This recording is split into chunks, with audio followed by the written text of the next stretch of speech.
Olá, sejam muito bem-vindos ao terceiro episódio do nosso Bicast, um podcast que busca traduzir a urologia à medicina, trazendo informações relevantes de uma maneira descomplicada, acessível e honesta.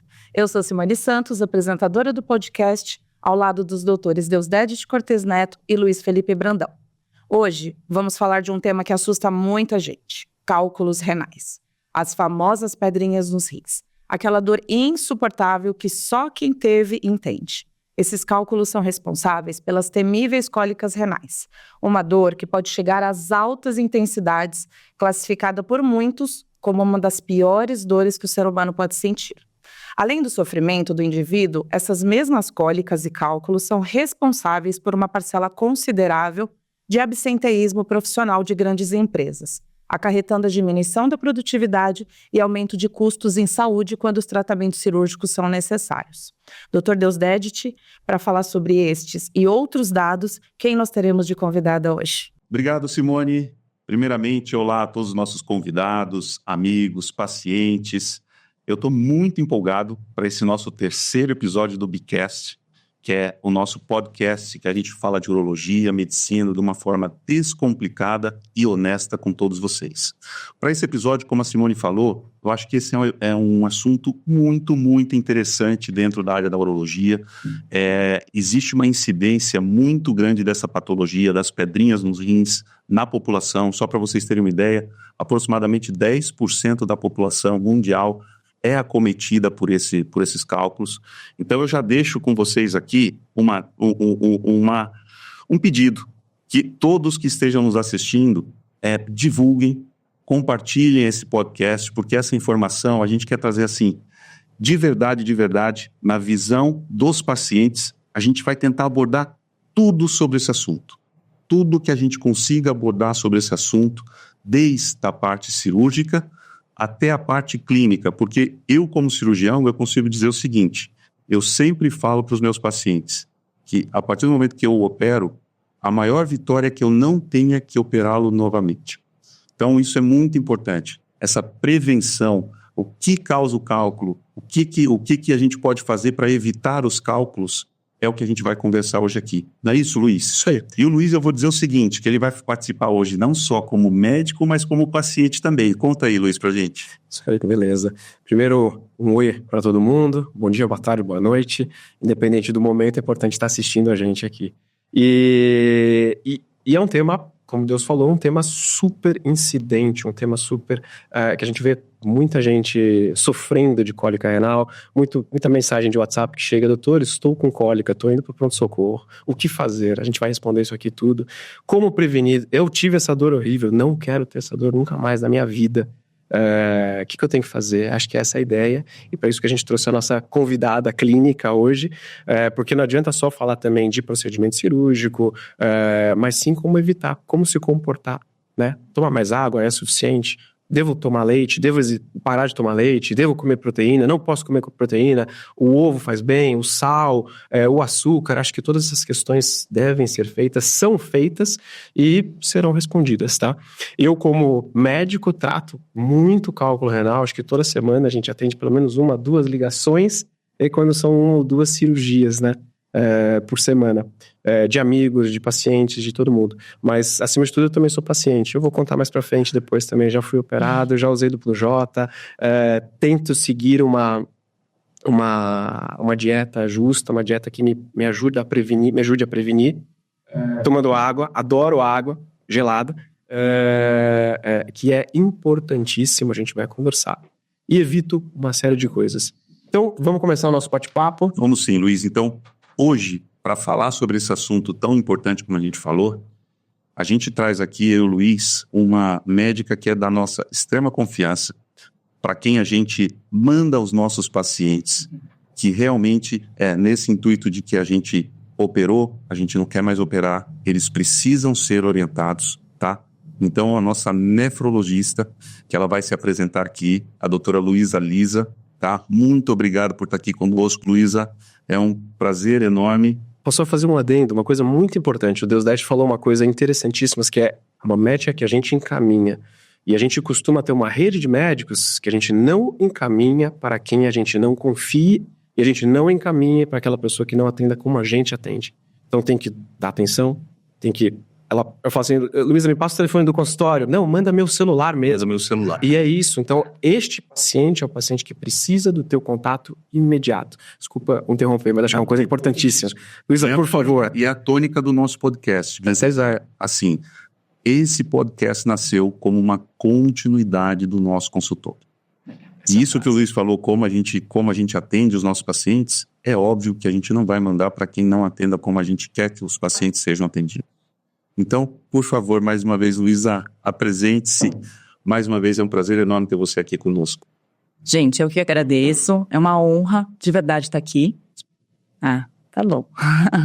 É uma honra de verdade estar aqui. Falar sobre um assunto que eu gosto muito. Eu sou uma entusiasta. Também sou uma obstinada que o paciente não recua o cálculo nunca, porque eu acho que isso é importante, isso é qualidade de vida, isso é saúde, é super necessário. Eu sou nefrologista formada há 10 anos, fiz residência na Universidade Estadual do Rio de Janeiro, tenho residência de clínica médica também aqui em São Paulo, e sigo estudando bastante. Quando eu recebi esse convite do podcast, eu estava inclusive no americano de nefrologia, na Kidney Week, e escolhi o curso pré-congresso de cálculo, porque realmente eu vejo a prevalência e sei o quanto é necessário a gente mudar um pouco isso. E só para a gente relembrar, a gente falou isso no primeiro episódio do Bicast, Luísa, mas só para a gente relembrar os nossos convidados que, por que nefrologia e urologia? Então, a diferença é que a formação do nefrologista não é uma formação clínica, o nefrologista trata das patologias clínicas do rim, então insuficiência renal, necessidade de diálise, e uma das patologias clínicas é a formação dos cálculos. Então a formação do cálculo tem muita base clínica, e por isso que a gente precisa do nefrologista junto. A gente às vezes tem alguma patologia, a gente vai falar sobre nefrocalcinose aqui. Então nefrocalcinose é uma patologia de tratamento eminentemente clínico, né? E o urologista já não, é uma formação cirúrgica. Então a gente faz cirurgia geral, depois urologia, que é uma especialidade cirúrgica, e a gente trata das patologias cirúrgicas do rim e do sistema urinário como um todo. Então só para a gente novamente contextualizar, né? Sim. Eu acho Isso daqui que a gente falou. No cálculo, né? Eu acho que sim. Urologia e nefrologia é uma das maiores interfaces, é o cálculo renal. Poderia ser maior essa interface, né? A gente sempre conversa isso no nosso dia a dia, né? Poderia ser maior essa interface. Eu tenho uma dúvida. Manda. Você colheu a urina de 24 horas? Qual que é a primeira pergunta, Simone, do podcast? Pula essa daí pra ele, vai. É bom. Você é amigo dele. Continuar. Faço o que eu falo, não faço o que eu faço. Como todo bom médico, eu sou um ótimo médico, mas não sou um dos melhores pacientes, tá? Mas não se fica certo aqui. Isso. Eu vou agendar. Mas eu vou Tá isso. cuidar a água dele. Se escolher uma medida, é tomar água. Isso aí. É tomar água. Doutor, eu não vou seguir nenhuma medida do que você tá falando, só uma, escolhe. Toma muita água. Água. E é o que a gente tem mais de evidência também, né? E Até o episódio 4 ele vai ter feito o exame. E não sem a dúvida. Mas é uma coisa que eu falo muito pro paciente. Você não consegue diminuir café, você não consegue diminuir sal, toma água. Doutor, eu não consigo tomar água. A gente já está partindo de um grande problema. E isso é uma coisa que eu faço muito. Eu adoro água. Adoro. E não é suco, não é refrigerante, não é Até porque cerveja. não ia fazer isso. Água. Essa coisa. Show. O suco de laranja até tem uma evidência um pouco melhor. Exato, sim. Vai ter isso, muito açúcar também. O lado conta. Sempre tem o balanço, nunca vai ser muito equilibrado. E Luísa, conta pra gente aqui. Eu acho que é uma coisa interessante pra gente entender, principalmente para começar a pensar sobre rim. Como funciona o rim? Para que serve o rim? Explica pra gente um pouquinho geral, sem muito... Basics. Lembra que a ideia... Para leigos. Eu falo que é o órgão mais importante do corpo. Não, Simone tá aqui para isso. Eu preciso entender. Não, tá bom. Show. Eu sou uma apaixonada pela fisiologia renal. Eu sou apaixonada por muitas coisas, né? Nesse vê. O rim, ele funciona, assim, filtração. Então, todas as toxinas, todo o excesso de líquido, é o rim que vai ser responsável por eliminar isso. Então, ele mantém o equilíbrio de tudo, desde o que a gente considera sujeirinhas, escórias, né, as toxinas, assim como os eletrólitos, que é o potássio, magnésio, sódio, o sal, né? Ele é responsável por regular tudo isso. Show, essa é a principal função, né? Doutora, e como são formadas as pedras? Tá. É um princípio básico de saturação, praticamente. Então, ou você tem muito do que muito sal, né? Ou você tem pouco líquido ou pouco citrato para dissolver isso. Então, na realidade, o citrato, só para a gente contextualizar, é aquela substância protetora, né? Isso, Que ele vai fazer ajuda a com que- dissolver os cálculos. Exato, os cristais que estão por ali, né? E você falou uma coisa importante, né, Luísa, que é a história do ou pouco líquido ou muitos cristais, né?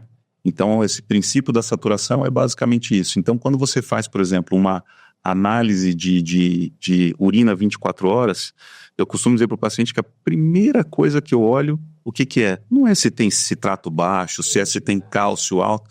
Os pacientes vêm com 900 ml de urina 24 horas. É impressionante. Né? Então, assim, qual é o mínimo necessário, assim, em relação para a gente dizer assim, qual é a receita de bolo do quanto de líquido a gente deve tomar para urinar um mínimo necessário? Perfeito.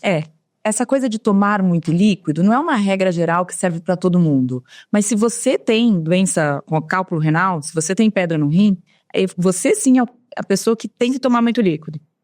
E aí, assim, vai ser o máximo necessário do tipo, a urina sempre tem que estar clarinha, a urina nunca pode estar concentrada, viu que sua urina está muito amarelada, muito escurecida, vai lá, toma mais água, para a urina estar sempre aquele amarelo clarinho. Esse é o ideal, assim, para a gente medir em casa.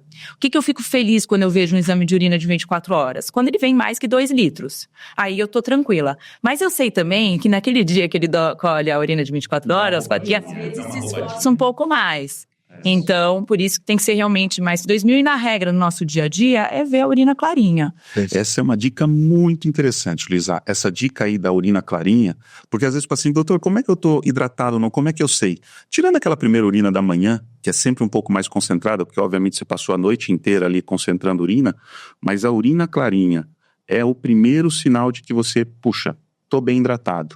Em relação à micção, né, o quanto urinar, a gente sempre tenta colocar, mesmo fora das urinas 24 horas, fora do exame, a tendência que eu tenho para falar para o meu paciente é assim, se controla, assim, vai controlando o seu dia a dia, que você tenha com 1,5 litro por dia. Já tá bom, 1,5 litro por dia. Às vezes faz assim, pega um recipiente com marcação do lado do banheiro, urina naquele recipiente, olha quanto tem e descarta. E no fim do dia você vai ver se você urinou 1,5 litro. Isso é uma coisa interessante também para o paciente controlar, né? Sim. Porque se você disser assim, a gente vê muito isso em vários sites e vídeos explicativos. Precisa tomar 2 litros de água por dia. Depende. Isso varia, tem dia quente, dia seco. Atividade física. Atividade física. Entendeu? Tem um dia exatamente. quente, por exemplo, você mora num lugar quente. Você vai perder urina, você vai perder líquidos pelo suor. Teu rim vai ter que filtrar muito menos. Então, às vezes, 2 litros num dia quente, que você correu uma maratona, uma meia maratona, você vai precisar de muito mais líquido. Você sabe que isso é uma questão muito interessante, né? O maratonista, ele tem uma tendência a treinar, a ir para a maratona desidratado, porque ele se sente mais leve. E isso é muito ruim, porque aí você vai estar, geralmente são dias quentes, então ele está exposto ao calor, ao estresse, né, do exercício físico, desidratado, isso é muito ruim. Imagina os lutadores de UFC também. Sim, que Tem que bater peso, faz aquela desidratação, vão pra sauna, ficam em jejum 12, 20 horas. Mas pra pesagem, né? Depois eles... Sim, mas assim, mas é a história do... Estressa, né? Não, que não é saudável, não é saudável. Não, mas o maratonista, ele vai desidratado pra prova. Pra se sentir melhor, pra ter menos peso pra carregar, essa é a grande verdade. Mas infelizmente, uma coisa muito importante também do maratonista, em especial, acho que depois assuntos para o futuro também, Sim. em relação à hidratação. Isso, Porque ele precisa tomar cuidado com a hidratação. Porque às vezes a própria hidratação com água também pode gerar uma diluição também muito grande. Ao longo da prova. Exatamente. Então ele precisa tomar cuidado com isso daí. Então isso é uma coisa super importante. Porque às vezes ele está desidratado, ele hidrata demais, ele dilui o sangue dele, ele pode ter até algum problema maior, inclusive cerebral, por desidratação. Distúrbio de sódio também. Então super importante. Diga. Não, eu ia falar que ele geralmente tem a hidratação e também os suplementos de maltodestrose, né? Porque isso daí ajuda para não ter essa hemodiluição que você falou. Agora, uma coisa super importante que você está falando da urina de 24 horas. Primeira coisa, concordo com você 100%. Primeira coisa, meus pacientes estão aqui para não provar que eu estou mentindo. Eles vão ouvir isso daqui. Primeira coisa que eu olho, quantidade de urina. Sem dúvida. E acho que as duas seguintes coisas mais importantes, cálcio e citrato. O que mais causa Diria e o que mais cálcio, citrato e sódio, viu? Porque ali você consegue pegar... Ali o paciente tem uma dieta hipersódica, né? Rica em sal. Sim. E uma tendência aí da gente medir sulfato também, nitrato, para ver a dieta hiperproteica, que também pode estar um pouco relacionada. Isso em questão da água... É até um pouco mais fácil da gente fazer essa medição. E eu falo exatamente pro paciente. Seu xixi tá clarinho, você tá bem hidratado. Seu xixi tá parecendo um caramelo, parece que você não tá tão hidratado. Então, e é essa frase que eu uso. E geralmente tá o quê? Tá o paciente e a esposa. A esposa fala assim, ele não bebe água. Tem uma delatora. Ele não bebe. Ou o contrário, ela não bebe água. Isso é fantástico, porque as pessoas querem a receita, mas elas não aplicam a receita. Então isso é muito interessante. Doutor, mas eu tento chegar nos 2 litros e eu não consigo. Talvez você não precise de 2 litros, é o que a gente tá falando. Se tá um dia mais frio, tá mais tranquilo. Se tá um dia mais quente, você tem que tomar um pouco mais. Se você tem 1,50 m, é uma coisa. Se você tem 2 metros de altura, é outra. O teu corpo não necessariamente precisa, ou o seu corpo vai precisar de... Como é que é a sua dieta também de café? Como é que é a sua dieta de sódio? Como é que é a outra coisa para compensar a água? Então, o legal da urina de 24 horas é primeiro você orientar o paciente, né? Haja como você estivesse no seu dia a dia. Evita fazer a urina de 24 horas no domingo, por exemplo, que é o dia que você vai comer pizza. É o dia que você vai comer uma macarronada da nona. Tem um paciente muito bacana que colheu depois de um churrasco. Maravilha. Uma tragédia. Fiquei olhando assim, meu pai fez tudo. Aliás, falando em churrasco, eu sempre dou exemplo para os meus pacientes o seguinte, o churrasco é tudo aquilo que vai aumentar a tua formação de cálculo. Perfeito. E outras carne, coisas, né? Desidratação, porque toma cerveja fica desidratado, e muito sal. E aí, vamos entrar... Exato. Então assim, você quer lembrar o que você não pode fazer para ter cálculo? Do churrascão. Lembra do churrascão? Mas aí eu quero aproveitar aqui para a gente começar a falar o primeiro mito e verdade, que você falou do sódio, Luísa. Então, todo mundo pensa assim, vou parar de tomar leite e derivados de leite, porque o cálcio que vai formar o cálculo. Isso é assim, mito. comum. Então, assim, o que é o cálcio que faz diferença na hora que você vai fazer a análise de urina 24 horas? O que o paciente tem que parar de... Ao contrário, o paciente tem que manter uma ingesta boa de cálcio, tá? É uma ingesta boa de cálcio. 1 grama por dia no mínimo, tá? 1 grama, 1,5 grama. Isso dá mais ou menos, tem que ser uma fatia de queijo, dá uns 300 miligramas, um iogurte dá mais ou menos em torno disso, tem as verduras escuras que oferecem um pouquinho mais, em alguns casos a gente tem até que repor o comprimido de cálcio que tem 500 miligramas. Lembrar aqueles pacientes, principalmente pacientes que com osteoporose e tudo, que já tem a reposição, ou aqueles que tomam multivitamínicos, acrescentem o cálcio que está lá no multivitamínico dentro da sua contagem, né, de cálcio diário. Qual é o grande lance? Alguns pacientes podem ter alguma tendência, seja genética, de perder cálcio na urina. Só que a partir do momento que você não repõe, então eu tô perdendo cálcio, vou cortar o cálcio. Porque daí não vai ter cálcio na minha urina. Sim. A gente pega do osso. E o cálcio na urina vai ficar normalmente. Então a ingesta de cálcio, ela tem que ser mantida e tem que ser assertiva, ela tem que existir de qualquer maneira. Primeiro mito que cai. Então o problema não é... A questão que a gente coloca aí é o sódio. Porque se você tem uma dieta rica em sal, o sal passa no rim, o rim fala, o que esse sal todo tá passando? É um instinto de sobrevivência do rim pegar esse sal de volta. E quando ele pega esse sal de volta, ele larga o cálcio. Então, nesse mecanismo, sim, dieta rica em cálcio e pobre em sal. E quanto que a gente pode dizer assim, que até quanto eu posso ir de sódio por dia? Então, idealmente, 2 gramas dia. Só para vocês entenderem, 2 gramas, 2 pacotinhos. E aí, 1 grama. gente, isso é o dia. Você imagina o seguinte, vamos lá, o que que tem sódio na nossa alimentação? A hora que a gente prepara na comida tem sódio. Tudo. Alimentos enlatados, Absolutamente. alimentos embutidos, molhos prontos para salada. Biscoito O doce. cheio Tem sal. tem sal, tem sal. Refrigerantes. Aí você diz assim, puxa, tirei o refrigerante, o refrigerante normal, né? E coloquei o zero. Ó, só de tirar o refrigerante normal eu já fico feliz. Porque o açúcar é o grande vilão, né? Então já é uma vitória. Mas aí você põe o zero, vai dar uma olhadinha na quanto que tem de sódio, né? Então tudo isso você tem que acrescentar para dar no final do dia esses 2 gramas de sódio. E uma coisa muito importante, acho que existe uma não digo uma moda, porque acho que já deixou de ser moda, é quase que endêmico, né? O restaurante japonês. Eu adoro. Sou paciente de cálculo e adoro o restaurante japonês. Mas eu tento reduzir ao máximo o uso do shoyu. Até porque... Que não deve se usar shoyu. Exato. O japonês... Já vem harmonizado. Isso aí, você não mergulha. Deus de mergulhar. Isso eu aprendi com o meu filho. Meu filho, ele é super fã da cultura japonesa. Aí ele olhava, eu mergulhando e dizia, meu Deus, só faz isso. Pronto. Eu falo aos pacientes, assim, se você for realmente escolher um restaurante japonês, vai num restaurante caro. Porque você sabe que o sushi vai ser tão especial que você não vai querer pôr shoyu. O shopping vai ser muito salado do jeito que tem que ser, né? E o shoyu, ele pode bater, se você pegar mesmo o engradado de shoyu, você vai ver que ele vai bater 800 ou 900 MEC. Sim. Aí fala, o que é MEC? O que é isso? Quando a gente coloca em relação ao nosso sangue. É quase 10 vezes a quantidade de sódio que a gente tem no nosso sangue. Aí você fala, não, mas eu uso shoyu light. É a metade disso. Ou seja, ainda é uma quantidade exorbitante. Uma quantidade muito alta. Será que é por isso que se chama Big Mac? O quê? O sanduíche? É grande salgado. Quantidade de sódio? Dá uma olhadinha depois quanto que tem. Eu comecei, doutora, a colocar metade shoyu e metade limão. Muito bom, inclusive. Fica bem gostoso. É fácil. Eu tenho feito isso. Sal com Limão Ajuda, limão. Bom pra próxima do...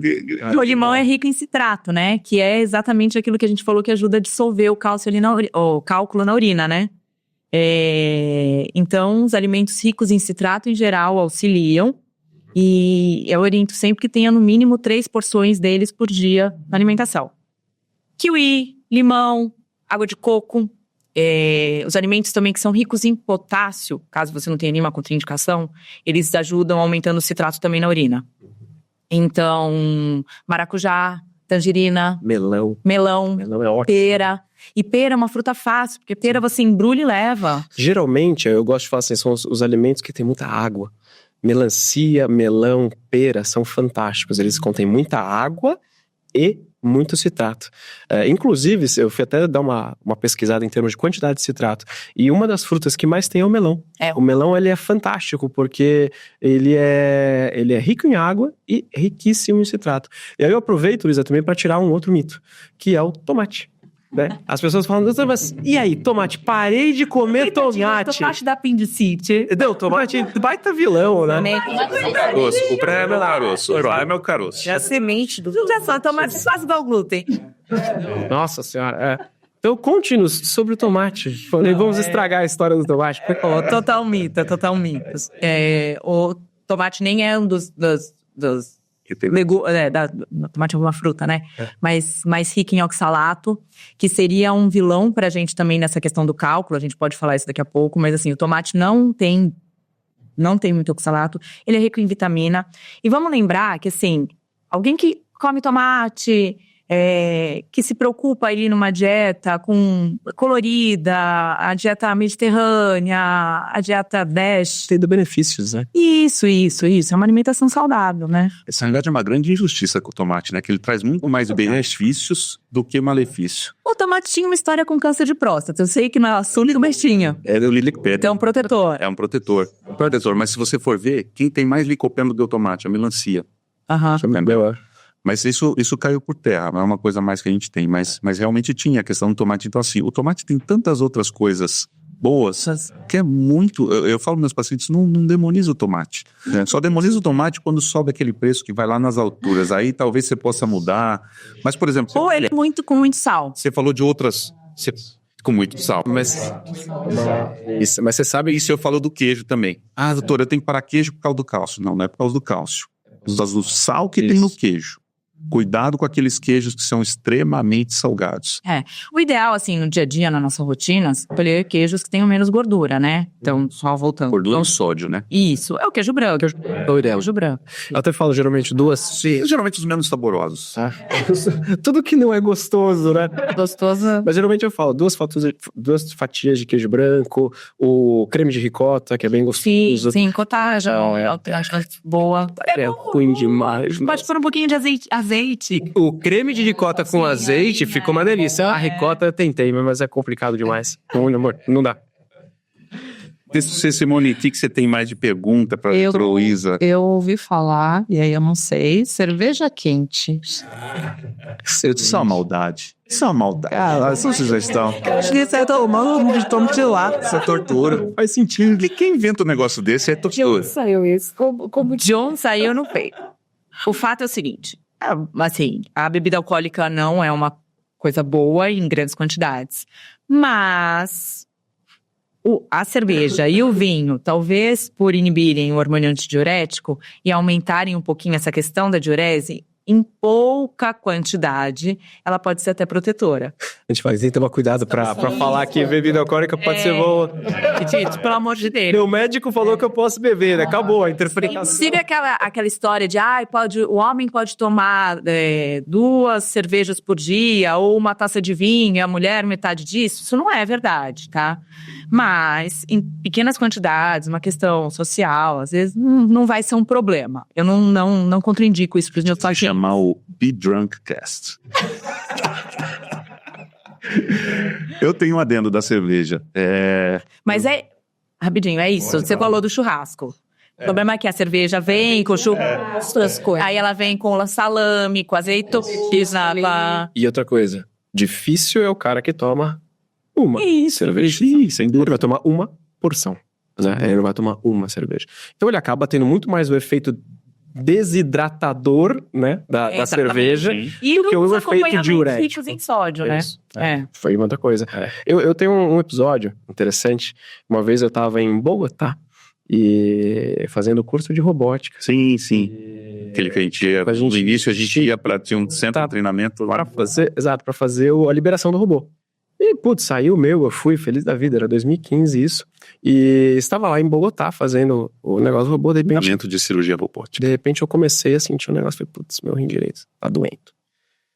Beleza, fechei, falei, vambora, preciso terminar esse negócio. Em Bogotá. Aí tô lá, de repente, começou a apertar, começou a doer. A Alicia Caro, que era quem ficava lá no centro, falou assim, doutor, você tá bem? Eu falei, não, eu estou começando a ter uma cólica renal. E ela, meu Deus, você quer ir pro hospital alguma coisa? Eu quero terminar esse negócio, porque eu precisava terminar para ter a certificação para poder operar a robótica. Porque a gente não poderia operar. Não opera cólica renal. E o robô não opera cólica renal, senão eu deitava ali e já resolvia. Para controvérsias, já tem robô feito. Esse sim não. Esse gente não é. Esse é o... Mas aí, beleza, tudo, consegui, terminei, morrendo de dor, fui tomando um monte de remédio, terminei. E fui pro aeroporto, que era um curso assim, você vinha de manhã, fazia o curso e voltava no final do dia. Cheguei no aeroporto, aí começou de verdade. Começou a doer, mas doer. Eu falei, ferrou. Eu falei assim, eu não vou ficar aqui. Eu não vou ser operado em Bogotá, eu não vou pro hospital, eu quero ir embora. Eu precisava entrar no avião. Só que se eu aponto que eu estou com cólica renal, você não entra no avião. O que eu fiz? Exato. Exato. E aí eu usei todo o meu conhecimento médico, e eu sempre ando com a minha bolsinha de primeiros socorros, para quem tem. Aliás, é uma coisa que eu li Vamos falar sobre isso, hein? todos os pacientes. Nós vamos falar sobre a cólica, a tal da cólica. Exato. A cólica, você tem que ter seus primeiros socorros, que é para tratar o quê? A dor. E a dor é intensa, tá? Isso eu falo como descrição e eu falo como sentimento também. Então começou a doer, assim, absurdamente. Eu sabia, pelos ultrassons de controle, que eu não tinha nenhuma pedra grande. E eu tenho um potencial de eliminação grande. Então o que eu fiz? Eu falei, vou fazer uma terapia expulsiva agora. Eu tomei. Só para quem não sabe, terapia expulsiva é o parto normal da pedra, tá? Você dá remédios, vai nascer parto normal. Você não vai usar fórceps, você não vai fazer cirurgia, nada disso. De uma forma ou de outra ele vai nascer. Não. Obviamente, com conhecimento, você sabe assim, os riscos eram baixíssimos de ter algum problema, mas eu tinha uma chance grande de eliminação. E eu precisava parar de ter dor. E a partir do momento que você elimina, literalmente você melhora da dor. Então, o que eu fiz? Eu falei, vou usar todos os artifícios diuréticos que eu posso fazer para empurrar. Passei num bar, comprei uma cerveja, juro pra você, eu comprei uma cerveja daquela Erdinger de 1 litro e falei, esse negócio vai sair de um jeito ou de outro. E tomei uma tansulosina. A tansulosina, para quem não sabe, é uma medicação que ajuda a dilatar o ureter e tem estudos que podem aumentar a eliminação em até 30%. Tomei tansulosina, obviamente fui tomando os medicamentos para dor também. Você fala assim, não mistura com álcool. Cara, na hora que tá doendo, cara, você não vai pensar, esquece a lógica. Tratei minha dor, tomei a cerveja, cheguei no avião, eram 6 horas de viagem. Mas assim, eu suava frio de dor. A enfermeira, a comissária de bordo, o senhor tá bem? Eu falei, não estou bem. Você quer que peça pro comandante descer? Eu falei, não, eu preciso que ele chegar logo. Eu quero que ele acelere. Resumo da ópera. Eu cheguei em São Paulo, cheguei no hospital, na hora que eu entrei no pronto-socorro, parou a dor.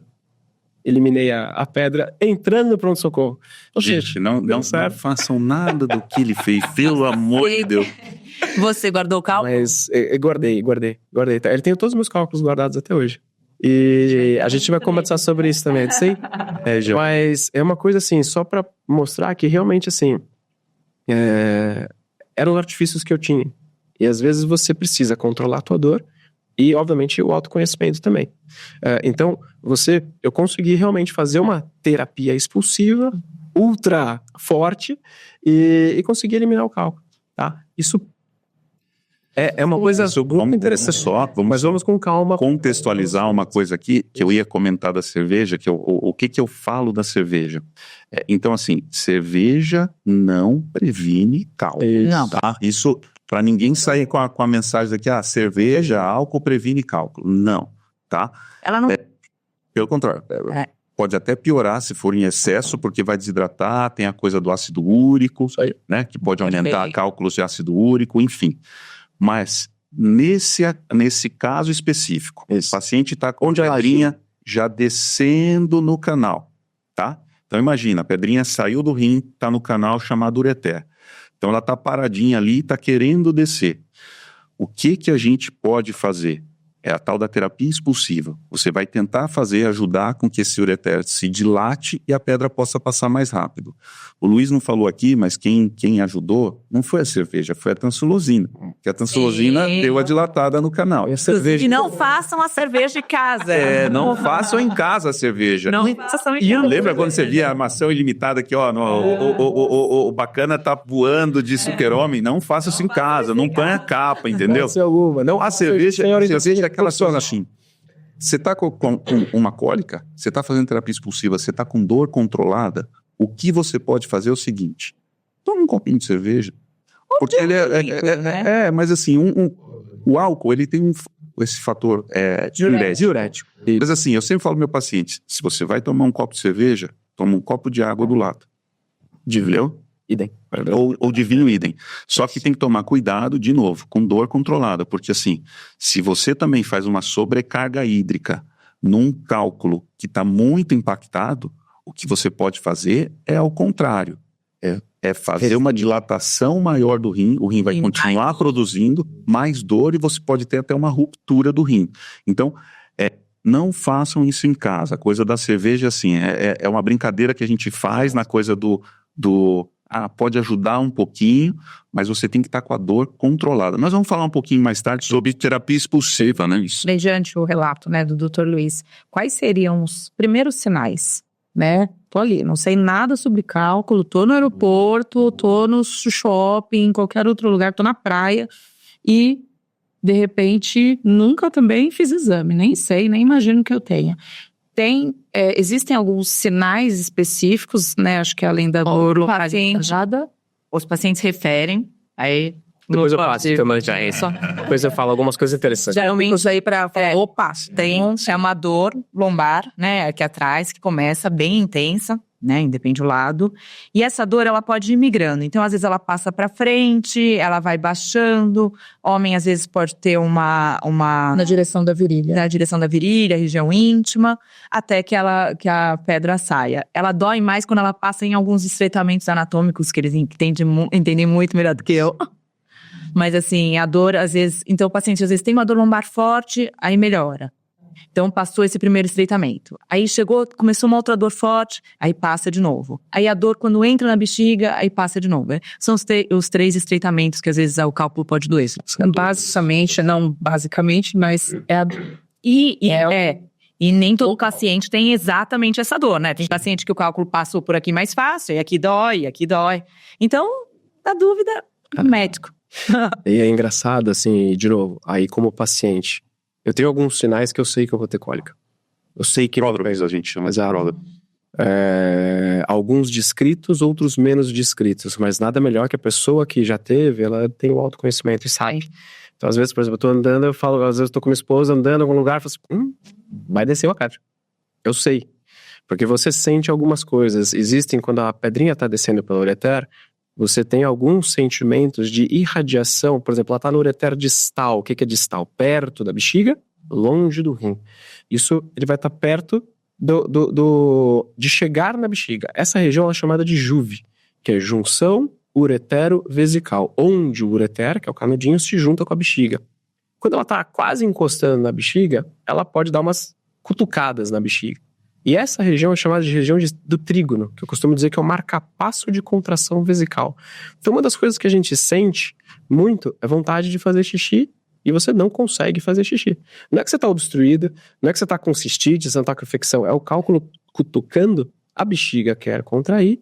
E essa sensação é uma sensação muito estranha, porque te dá vontade de ir, não tem nada, e você sente às vezes como se fosse uma coceira, um formigamento, uma pinicação ali na região da base do começo da uretra.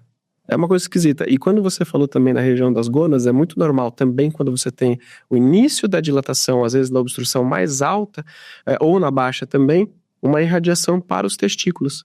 Então você sente dor testicular. Eu costumo falar pro paciente, quando ele fala, doutor, eu tô com uma dor esquisita, dói meu testículo, dói, tá estranho, não sei o quê, tô querendo fazer xixi, não consigo fazer... Assim, essa dor no testículo, ele dói, mas quando você encosta, não é ele que tá doendo. É mais ou menos isso mesmo. Ele tá esquisito, ele tá dolorido, mas você encosta, não é ele que tá doendo. Então você vê que é uma dor referida, é uma dor irradiada, é uma dor de outro lugar. Aí você começa, a ter essa antenação de que algo pode estar se movendo. E uma coisa legal, Deus, explica pra gente, até que eu acho que é super interessante, o que é a dor? Por que o paciente tem a dor? Por que a dilatação da dor, que é quando dói aquela coisa absurda, que dizem que é uma das dores mais fortes que o ser humano pode sentir, né? Entre a gravidez e a... Quem diz é a própria literatura. Exato. Existe um trabalho que mostra que de aorta, né? Seria mais de 100 mil pacientes que passaram pela dor do cálculo, que passaram pela dor do parto. A dor do cálculo está classificada como 8 ou mais, e a dor do parto está entre 7 e 8. Eu sempre brinco desse artigo que isso daí tem uma contaminação pelo XY, né? Que a gente é muito mais sensível para a dor. Então, há controvérsias nesse estudo. Mas, enfim, é daí que vem essa dor maior que o parto, é por causa desse estudo. Mas eu tenho mais algumas outras considerações importantes em relação à dor.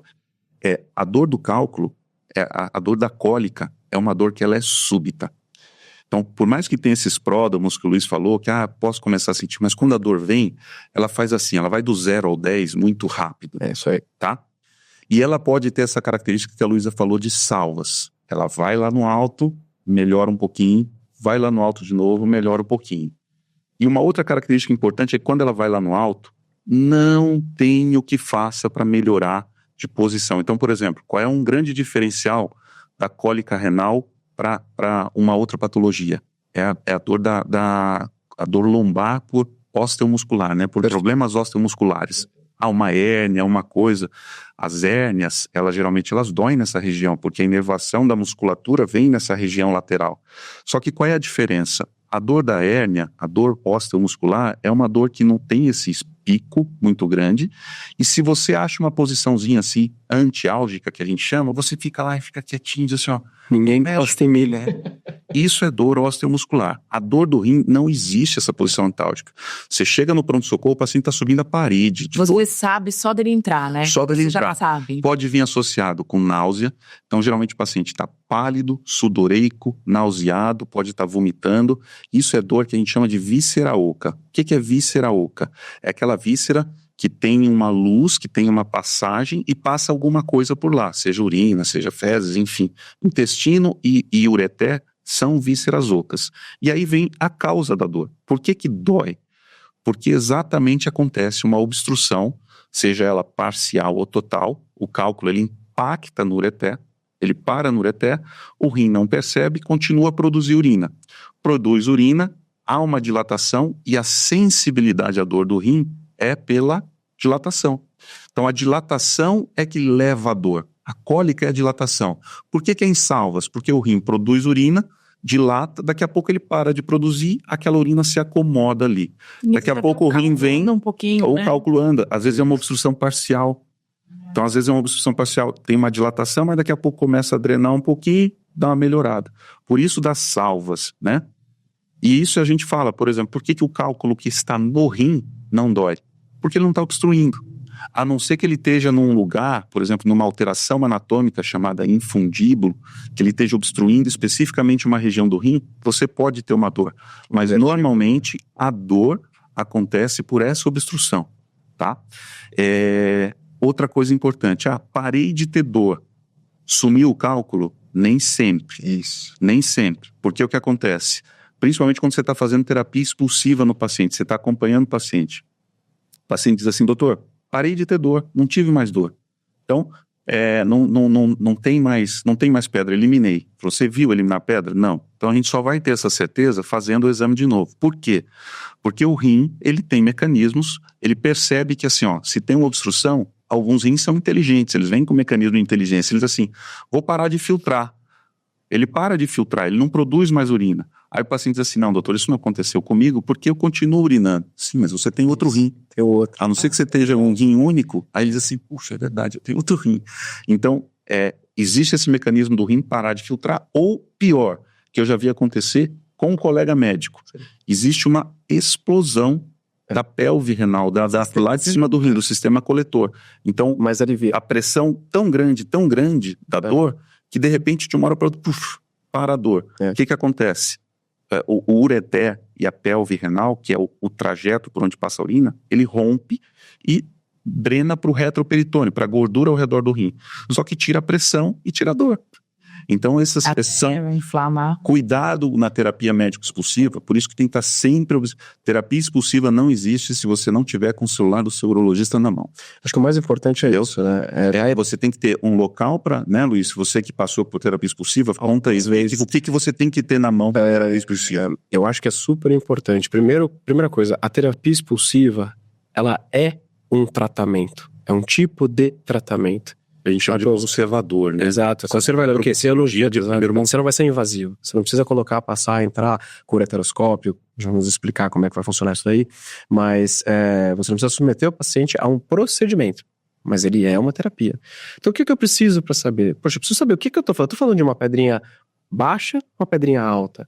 Eu preciso saber, o paciente tem sinais de infecção? Não tem sinal de infecção. O paciente tem muito importante, hein? Super importante. O paciente deu para fazer um exame? Doutor, estou com uma cólica. Tá bom, então vamos lá, vamos tentar fazer o exame e entender o caso. Tá, vamos lá, você quer ver sua função renal, sua creatinina. A creatinina é talvez o exame mais fácil, mais tranquilo pra gente ter uma estimativa da nossa função renal, né? Bom, Pai de nefrologista, Sim. cálculo desde que eu me conheço por gente, meu pai tem cálculo. Sim. E ele é desse tipo, que acha que sabe tratar e resolver e tudo mais. Existe medicina de pai e mãe e medicina de médico. Exatamente. São duas medicinas diferentes. E ele, como ele já teve vários episódios, ele realmente já tem a bruxariazinha dele. Sabe tudo. Tá? Não, sabe tudo. Sabe tudo. Engenheiro que sabe tudo de cálculo. E aí teve o último episódio, ele começou com uma dor lombar. Aí ele sabia a doutora Gesic, que era sublingual e não sei o quê. Começou a tomar. E não, vai sair. Minha sorte é que eu tinha marcado uns exames pra ele, um check-up. E aí ele chegou lá no check-up e o pessoal me liga.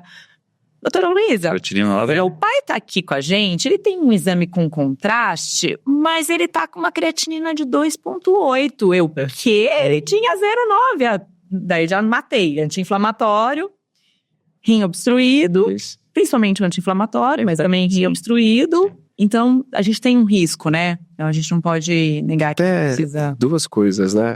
Primeiro, só terminando a questão do acompanhamento. Só não esquece que isso possível a gente vai tentar fazer mais pra frente. Exato. Falar com a doutora Luísa Não, eu quero fazer... da avaliação do cálculo. Não, antes disso, até falar um negócio. Você falou de uma coisa que chama-se bruxaria.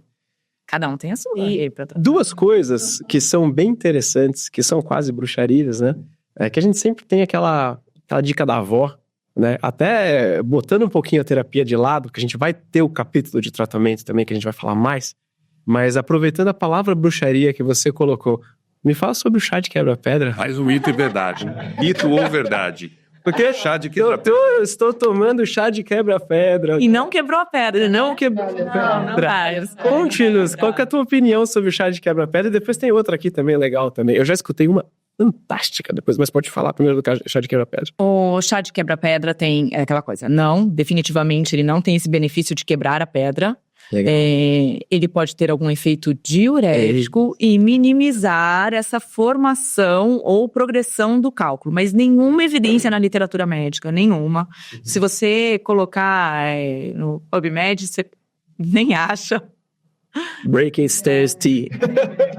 Você nem acha. Então, assim, podendo fazer uma inferência aí, eu acho que é mais a questão diurética e minimizar a formação sem nenhuma evidência científica. Sem nenhum. E aproveitando a palavra chá e café, qual é a sua orientação em relação a chás e cafés? Alguns chás são ricos em oxalato. Uhum. Então, o oxalato, ele pode ser um formador de... A principal formação do cálculo é o oxalato de cálcio, né? 70% dos casos são oxalato de cálcio. E aí, nesse caso, ou você tem muito cálcio ou você tem muito oxalato. E aí, nesse princípio do oxalato, chá preto, chá mate, são ruins. Café, ok. O café a gente pode tomar, não tem nenhuma evidência do aumento de formação de cálculo. Mesmo? Café pode. Eu lembrava do café com alguma relação com oxalato também. Não, a quantidade de oxalato no café é muito pequena. E outros chás claros, tipo camomila, erva doce, erva cidreira, hortelã, não teriam tanto problema. Lembrando que, assim, abuso de chá, abuso do café e abuso de chá não é legal em momento nenhum, tá? Então, quem gosta de chá fala no máximo 600 ml por dia. Eu acho muito, tá? Eu acho que no máximo aí... Depende da diluição, né? Tem isso também. Eu tenho um jeito de tratar chás no consultório. Né? Primeiro, eu nunca vou contra a fé do paciente, tá? Então, eu sei que quando a gente fala assim, não tem nenhum estudo na literatura e tal, vai ter muito paciente que vai dizer assim, mas para mim funcionou. E realmente alguns vão chegar com essa funcionou, entendeu? Por que não tem estudo na literatura? Porque o chá é um fitoterápico. Normalmente o fitoterápico, ele não passa por todas aquelas fases, estudos clínicos, fase 1, fase 2, fase 3, fase 4. O fitoterápico não tem isso. Mas a prática do dia a dia mostra que esse chá de quebra-pedra, que até o nome da plantinha é Philanthus miruri, ele tem efeitos diuréticos, como você falou, e até hepatoprotetores. Então, o que eu falo quando a pessoa diz assim, doutor, porque todo mundo quer uma medicação mágica, um milagre, entendeu? Um milagre.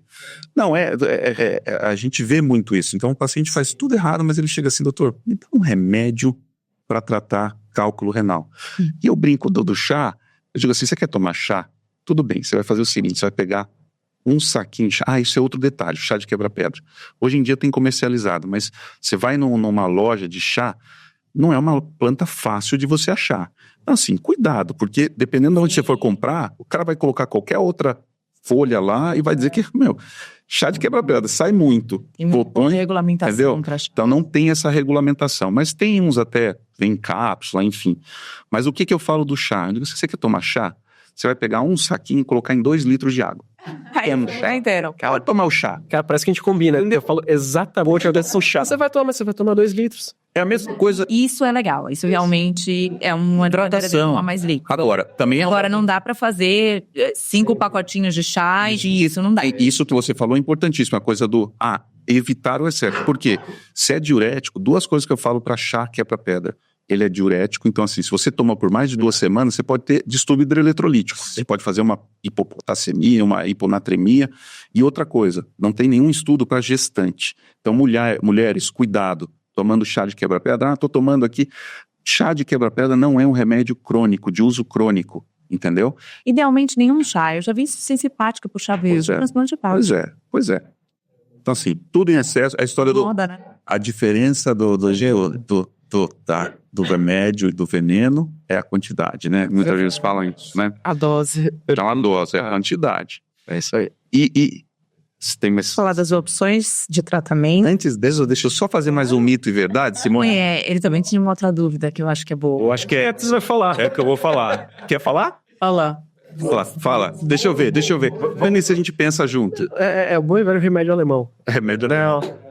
Rovatinex. Vai tirar, assim, nossa, a minha tia trouxe da Irlanda. Voltou da Irlanda, da Alemanha, da Dinamarca, sei lá e trouxe um remédio alemão e foi espetacular. Tive que estudar sobre esse assunto. Tive que estudar. Explique-nos sobre... Eu já tive paciente que chegou no consultório com 6 pedrinhos, assim, tipo, Rovatinex. Como que você vai falar assim, e aí, cadê a evidência? E aí? E aí, acho que vocês sabem a evidência melhor do que eu. Ele foi usado mais para terapia expulsiva, né? Sim. E aí, quando comparado à tansulosina, pouquíssimos estudos também, quando comparado à tansulosina, não se mostrou tão efetivo assim. E em relação à não formação ou quebrar pedra, menos ainda. Então, acho que o princípio aí diurético de novo, mas não melhor que a tansulosina, que é uma coisa que a gente tem regulamentada aqui na nossa farmácia. Entraria na minha cerveja de Bogotá. É, mais ou menos isso. Eu acho que sim, mas o Rovatinex também eu tenho a coisa. Só pra gente contextualizar, o Rovatinex, ele é também fitoterápico. Sim. Ele é da família dos terpenos, então assim, é um monte de... do pinheiro e tal, é um terpeno. Mas ele não é um fitoterápico puro como o chá de quebra-pedra. Porque ele tem o quê? Ele tem corante amarelo, é uma cápsulazinha amarela, e ele tem conservantes também. Então dizer assim, não, é totalmente natural, não é totalmente natural. Ele não tem liberação no Brasil desde 2013, a Anvisa não liberou por falta de registro, e a empresa que produz, que é europeia, nunca veio para colocar o registro na medicação. Mas tem paciente que compra lá fora, a tia comprou na Irlanda, na Inglaterra e trouxe porque funciona. Doutor, devo tomar ou não? De novo, eu não digo não para o paciente. Eu só oriento para ele. Você vai tomar o comprimidinho com 2 litros de água. Porque é a água que vai resolver, entendeu? E aí você diz assim, não tem estudos? Tem alguns estudos. Os estudos, eu fui ler a bula do Rovatinex. A bula do Rovatinex só tem estudo em animais, não tem estudo em humano. Mas algumas faculdades, na Coreia, no Irã, e outra coisa, todo paciente diz assim, não, doutor, mas ele está liberado em mais de 70 países. Vai ter os países que não estão liberados. Entendeu? Questione-se sobre isso, mas enfim, voltando, ele tem esses estudos clínicos. E é engraçado exatamente isso. O estudo clínico é assim, Luiz, foi comparado, paciente tomando, são 2 grupos, Rovatinex mais tansulosina ou só tansulosina? Ali, o Rovatinex, a tansulosina, os pacientes, 61% eliminaram cálculo, com o Rovatinex, 72%. Você falou assim, você vê a mostragem, né? Não, aí você diz assim, cadê o grupo só do Rovatinex? Não tem como. Entendeu? É a mesma coisa, é o que a Luísa falou, a tansulosina você tem nível de evidência 1A, uma medicação que a gente vai falar daqui a pouco, para dilatar o ureter, que você tem na farmácia, você tem estudos clínicos, fase 1, 2, 3 e 4, e aí você vai tomar um remédio que não tem esse estudo clínico, ele não é liberado no país e tem essa questão toda os estudos que foram vistos, eles mostram essa comparação, mas usando a tansulosina, não tem só o grupo do Rovatinex. E tem um outro estudo que é assim, pós-litotripsia extracorpórea. Eu vi Você viu esse estudo? Eu vi. Só para todo mundo entender, o que é litotripsia extracorpórea? São aquelas batidas, que a gente também vai falar aqui mais tarde, mas são as batidas para quebrar pedra. Calma aí, então você precisa da litotripsia para usar o Rovatinex, mas o remédio não quebra o cálculo, não dissolve o cálculo? Definitivamente não. Então, assim, o que ele pode ter, um pouquinho, é efeito diurético e dilatação do canal. Então, ele facilita a liberação. Mas, de novo, pessoal, se você tem a tansulosina, que já faz isso daí com maestria, muito melhor que o Rovatinex, para que você vai tomar Rovatinex? Não. Se você não quiser tomar remédio, toma cerveja. E a medicação já foi estudada desde os primeiros estudos, eu acho que era antes de 1980. Não, é uma medicação antiga. Muito né? antiga. É uma medicação Ou antiga. seja, se até hoje não se comprovou um real benefício... Talvez não dê. Mas não adianta, se a gente falar assim, porque não tem estudos, parece coisa de médico que ainda mais urologista, né? Se você chega com o seu paciente e diz assim, não tem estudos, não toma, a primeira coisa que o cara vai sair do consultório vai dizer assim, esse cara quer me operar direito. Mas eu sou nefrologista, eu não opero ninguém, eu posso falar. Pois é, então assim, a gente tem esse conflito de interesse. Então, telefone dela até. Por isso que o primeiro conflito de interesse que eu falo aqui no nosso podcast é isso, é assim, para cálculo, eu sou um urologista que eu falo pro meu paciente, eu não quero te operar de novo. Eu não quero ter que te operar de novo. Ponto. E quando o paciente tem um cálculo que está descendo, talvez eu seja o urologista que mais tenta fazer o parto normal da terapia expulsiva. Entendeu? De acompanhar, ver, desde que ele tenha os critérios para aquilo que a gente vai conversar daqui a pouquinho. Mas a Simone tem mais coisa aí pra gente falar. Na verdade, episódio cheio de informação boa, né? Muita coisa boa. Acho que é super importante, mas já chegando aí perto do final, né, desse episódio, só para pensando aí no próximo, que a gente vai falar um pouco mais do tratamento, mas, bom, o paciente não conseguiu escapar, eu tenho cálculo renal, quais as opções de tratamento e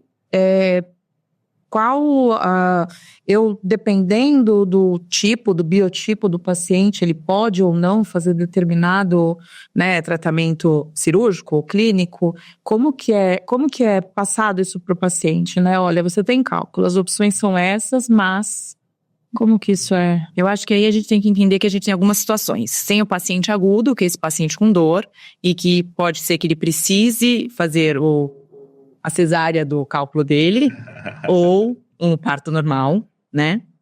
E aí a gente tem que entender que um paciente que teve um cálculo, e principalmente que já teve uma recorrência desse cálculo, esse paciente tem que entender por que isso está acontecendo metabolicamente. O que facilita para ele que ele tenha esse episódio de repetição. E aí é que entra a análise do cálculo, não é qualquer análise, tá? É uma análise cristalográfica que realmente vê a historinha do cálculo, não adianta a gente mandar para qualquer local, tem que buscar um lugar que realmente estude toda a estrutura do cálculo. Às vezes assim, por informação pode ser assim, começou desse jeito e aí depois agregou esse, então talvez você tenha 2 mecanismos de formação de cálculo. E a urina de 24 horas, junto com uma avaliação clínica, né, geral. Então, ver glicose, ácido úrico, peso, exame clínico, pressão, que remédio toma, tudo isso você tem que olhar. Então, ali você vai pegar e vai tentar entender o que está acontecendo, qual que é o fator de risco dele. Então, mas o meu fator de risco é porque minha família tem. Você tem um fator de risco um pouco maior, mas não necessariamente é isso. Às vezes são os mesmos hábitos que você adquiriu da sua família. E aí voltamos ao exemplo que você deu, né? Aquela dieta do churrasco e não a dieta mediterrânea. Esse é o fator de risco em comum que geralmente vem da família toda. Uma alimentação rica em sal, pouco líquido, profissional de saúde. Muitas vezes exposto ao cálculo exatamente porque não toma líquido. Perfeito. Eu tenho uma coisa interessante. Você falou uma frase aqui que a gente não debateu e acho que é de suma importância. A gente vê muito hoje o sistema de polifarmácia. As pessoas tomam muito remédio. Eu sei que a gente está já estourando até aqui quase, mas dá para ter mais um papinho. Coisa importante, exato. E eu acho isso de extrema importância, desde medicações, sim, que ele vai tomar para pressão, para diabetes, para dor de cabeça, assim como suplementações, vitaminas, excessos. Eu acho que isso é importantíssimo, porque cada vez mais você vê o cara que, doutor, tenho certeza que eu tô precisando de uma vitamina porque eu tô muito cansado. E talvez ele não precise de uma vitamina, ele só precisa dormir. Então, ele precisa desestressar. Ele precisa... Pílula mágica. Exato. Eu acho que também a rede social hoje, Sim. ela faz muita... Nossa, informação equivocada. Né? Muito nutricionista, né? Que a gente encontra essa informação Não tem... e traz ali... Nutricionista médico. Muitos também, isso. Tem o da boa informação. A internet é boa e má ao mesmo tempo, né? Ela traz a boa informação, mas traz... Então, às vezes, aquele paciente começa, porque o influenciador ali, ele tá tomando e ele mostra uma vida, enfim, né? E aí, Aquela que aparece no Instagram. isso, a vida do Instagram, né? Mas, e aí o paciente começa a fazer uso daquilo que... Então, eu teria... Nesse caso, o maior vilão, Isso, vitamina C. sim. A gente já conversou disso antes, né? Mas a dose que a gente precisa de vitamina C é em torno de 75 a 80 miligramas. Lembra aquela vitamina C que a gente compra efervescente na farmácia? Ela tem 1 grama. E essa vitamina C é totalmente metabolizada, forma oxalato, e como eu já trouxe aqui, né? O principal cálculo que a gente tem é um oxalato de cálcio. Então, principalmente... mas eu não posso tomar vitamina C nunca? Não precisa. Eu tenho cálculo de oxalato de cálcio. Não pode. Vamos Não pode. Essa análise é importante. Exatamente. Por isso que a gente tem que saber qual cálculo que a gente está falando. Perfeito. Outra questão é a vitamina D. Essa que eu queria chegar. A vitamina D, ela tem um alvo, que é ali em torno de 30. Não é em torno de 100, não é em torno de 150, não precisa ser intramuscular, intravenoso, não. Soro da vitamina D. Não precisa. Legal. A gente pode comprar vitamina D na farmácia e fazer, desde que tenha necessidade, desde que assistido pelo médico. Acho que a palavra correta da suplementação é repor o que está faltando. O próprio nome diz. Suplementação é quando você vai repor o que está faltando. É isso aí. Tá faltando? Repor. Não tá faltando? Você não precisa extrapolar a dose. Não sabe? Modular e não precisa modular. É isso. Chamam de modulação. É muita vitamina D, é muito cálcio, você faz calcificação renal, pode fazer insuficiência renal aguda, Perfeito. Além do cálculo. Sim. Quantas unidades por dia você já pegou paciente no consultório? Aquele assim do tipo, doutora, pós-Covid, tá? Pós-Covid. Vitamina D é ótimo para imunidade. Paciente 50 mil por dia. Pessoal, a dose é 12 mil por semana, né? Para aumentar, mas você repor. Para manutenção é 1.000 por dia. Isso. É 1.000 por dia. E às vezes nem precisa. E às vezes nem precisa. Sabe? Isso se tiver baixo, né? Às vezes você pega o paciente chegando 50 mil unidades por dia de vitamina D. É isso que vai acontecer. Ele vai fazer uma hiperoxalúria forçada. E aí, nesse caso, nefrocalcinose. A situação do rim, né? Vai. E eu acho super interessante as pessoas serem orientadas. Eu acabo pedindo nos exames de check-up. Eu acho que a vitamina D é uma coisa super importante, porque ela virou, depois realmente do Covid, depois desse apelo da imunidade, as pessoas começaram a tomar a vitamina D como se fosse realmente o elixir ao longo da vida. Se não tiver em torno de 100, tá ruim, não é isso. Gente, isso é um perigo. Então, assim, vamos dosar. Veio 10, vamos repor? Sim, faz ali às vezes um boost para dar uma aumentada, repete, não é também só quanto tempo você vai tomar? Provavelmente ali uns 3 meses, ajustou, aí você vai manter uma dose de manutenção. Talvez até possa se questionar a questão do 30 realmente é um valor, porque a normalidade é sempre muito difícil, você vai ver, para uma população para outra população não é. Mas tudo bem, que aumente um pouquinho, isso pode ser discutido em congressos médicos, aumentar um pouco esse valor do 30, mas não vai ser 100. Não 150. Entendeu? E outra coisa, a melhor Foge o forma bom senso, da gente. gente Foge o repor bom senso. vitamina, da gente ver nutrição, se precisa repor, é a via oral. Né? E até em situações, né, patologias do trato gastrointestinal, que é a cirurgia bariátrica, alguma questão específica que necessite venoso, o que não é a maior parte da população, a vitamina tem que ser oral. Mitos ou verdades? Cirurgia metabólica, bariátrica, causa cálculo ou não causa? Causa. E até adianta não só bariátrica, como doenças inflamatórias, né? Doença de Crohn também. Isso é interessante. Essa ideia, até junta a parte intestinal. Vamos falar de parte intestinal. O grande fator aqui é a cirurgia bariátrica, quando bem indicada, e em muitos casos são bem indicados, ela traz mais benefício do que malefício. Mas a gente vê aqui no nosso consultório, né? Nós temos esse viés que o paciente que chega pra gente, aquele paciente pós-bariátrica que normalizou a glicemia, normalizou a pressão, normalizou a dislipidemia, mas começou a ter cálculo renal. Um presentão. E aí, lembrar que esses pacientes às vezes não conseguem tomar muita água, porque eles têm a redução de e aí não conseguem tomar muita água. Doutora, eu não consigo, eu tenho que tomar fracionado de pouquinho em pouquinho, mas não vai. E aí você vai ver a urina de 24 horas, 700 ml, você fala, não! E o outro fator é que, exatamente por você ter uma desabsorção, e aí é isso que se aplica também nas doenças inflamatórias intestinais, você passa a não absorver o oxalato, e aí na verdade, você não absorve o cálcio adequadamente, e aí Você não tem a junção do oxalato com o cálcio no intestino, então você absorve mais oxalato. Mais oxalato. Aí o oxalato vai ser eliminado mais na urina e você vai ter um cenário de hiperoxalúria. Então você tem no paciente do pós-bariátrica uma hiperoxalúria, então mais cálculos de oxalato de cálcio. Isso. Tanto que uma das Língua, hein? Trava-língua, né? Deu pra entender? Não, né, Simone? Mais ou menos, né? Não, sim, as palavras, você era línguas. Resumo.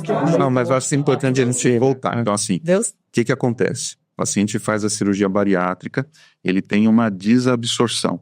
Então, ele perde um pedaço do intestino e ele não consegue absorver, não tem o tempo de juntar o oxalato com o cálcio. Então, ele absorve mais oxalato no intestino. Esse oxalato vai rodar a corrente sanguínea e esse excesso de oxalato ele vai ser eliminado na urina. E aí, eliminou na urina, ele vai ter um excesso de oxalato na urina, que é a hiperoxalúria. Excesso de oxalato e úria de urina. Então, ele vai ter uma hiperoxalúria.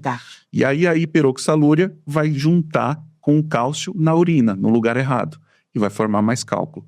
Então, esses pacientes pós-metabólicos, eles têm que ser orientados. E tem a questão da desidratação que a doutora Luísa falou. Porque o paciente tem um estômago menor, ele bebe menos líquido. Então, ele tem um ambiente pró-formação de cálculo. Qual é uma maneira da gente tentar ajudar esse paciente?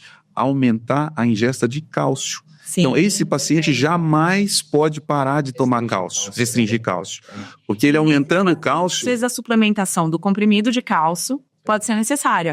Normalmente ele já tem nessa suplementação, né? Ele já faz essa suplementação. Vitamina B12, cálcio, entendeu? Por causa dessas desabsorções. Mas esse paciente, ele recebe o cálcio, junta o oxalato no intestino e é eliminado nas fezes sem ser absorvido pelo intestino. Então acho que é uma coisa importante. E obviamente também, lembrando coisas que podem dificultar a união do cálcio com o oxalato é o próprio citrato. Então uma dieta rica em citrato. Na urina, na urina. Como eu falei, na urina. Sim, citrato na urina. Por exemplo, ele vai ter mais oxalato na urina. Ele vai ter cálcio na urina. Então, sempre melhorar o citrato dele, né, orientar. Por isso que é interessante a urina, independente, assim, David, pegamos a história do paciente, ele teve bariátrica, ele toma medicação, ele toma excesso de vitamina C, você vai colher ali os fatores de risco. Ele tem alguma doença genética que faz uma acidose, que faz hipercalciúria na urina, tem todas essas questões também. Sim. Levantou essa história, a gente vai pro exame físico e posteriormente pros exames complementares, que é a análise do cálculo junto com a análise da urina de 24 horas. Eu acho que é importante a gente frisar essa coisa foi a pergunta da Simone. Quais são os exames que a gente tem que fazer? Urina 24 horas e análise do cálculo. E é uma análise, fala um pouquinho da análise cristalográfica e não bioquímica do cálculo. Você falou. Essa história... Falou? Não, é porque eu acho que não frisou a questão do... Sim. Porque assim, quando você diz assim, vamos mandar para análise do cálculo. Você sabe que tem análise bioquímica, você manda para o laboratório, mas existe uma análise que é a análise escalográfica, que ela é diferente, não são todos os laboratórios que fazem. Não sei se já passou, desculpa. Não, exatamente. Precisa ser essa análise específica, né? E ela vai trazer a historinha do cálculo. Então, ela tem cálcio monohidrato, cálcio dihidrato, fosfato de cálcio, cálculo de ácido úrico. Ela vai trazer ali do que é o cálculo. E, assim, se a gente for... Só que nem todo mundo consegue, às vezes, guardar o cálculo, né? Ou enviar o cálculo. Aí, a gente tem a urina de 24 horas, que vai auxiliar. Ou então, você tem o cálculo e uma urina de 24 horas. Os dois vão bater juntos. Seria o ideal. E aí, é o ideal. Sempre eu peço 2 amostras. Então, assim, ou cálculo e uma urina de 24 horas, ou no mínimo 2 urinas de 24 horas. Pra saber, senão a gente não pegou um viés de algum dia, de alguma alimentação e tudo mais. E às vezes um fragmentinho de cálculo, né, que você fala pra gente, né, Luísa? Você tá lá na cirurgia, você tirou... Porque muitas das vezes você implode o cálculo, você pega e quebra com laser. Mas se você pega um fragmentinho e deixa no frasquinho, aquilo ali a gente manda pro laboratório e já ajuda bastante, né? Não, com certeza. Qualquer análise já é válida, até os cálculos antigos que a gente foi guardando, a gente pode mandar. E aí na urina de 24 horas a gente consegue ver, assim, junto com a nossa anamnese, que a gente já suspeita dos fatores de risco, aí a gente vai chegar na urina de 24 horas e vai ver, tem pouco citrato, tem muito cálcio, tem muito sódio, tem muita proteína, tem... Quais são os que você mais vê no dia a dia da urina 24 horas? Hipercalciúria é a primeira muito dela. Cálcio, né? Muito cálcio na urina, pouco citrato na urina. Hipocitratura, que é baixo citrato na urina. Isso, são as E a terceira, hiperoxalúria. É porque a hiperoxalúria, ela pode ser transitória. Às vezes você pode não pegar na urina de 24 horas, mas o paciente faz picos de oxalato na urina que você não vai pegar, porque aí você dividiu por 24 horas, ficou normal. Só que aí ele faz uma alimentação rica em oxalato. Em geral, espinafre, amendoim, beterraba, os chás, as nuts. E isso pode Ruibarbo. Nunca comi ruibarbo, mas tem paciente que é viciado em ruibarbo. Ele é riquíssimo em oxalato, é uma folha. E aí isso faz um pico de oxalato no sangue, pico de oxalato na urina, e naquele momento você forma o cálculo. Então, por isso que, assim, só o oxalato de 24 horas não... Não, bem interessante isso, porque não é incomum eu me deparar com exames de 24 horas e ver que a maioria das vezes o oxalato tá normal. Mas aí você... aquela pedrinha pretinha com cara de oxalato de cálcio, você fala assim, gente, mas e o oxalato? Mas aí orienta. Mas exatamente. E aí uma questão muito importante... Cara, me falando da orientação, pra tentar reduzir o oxalato da dieta, mas é difícil você ver realmente o oxalato alto, e essa informação eu não sabia, não. Aí uma questão legal, que até vou dar os créditos para a doutora Tamara. Sim, que eu ia comentar dela agora, mas presta lá.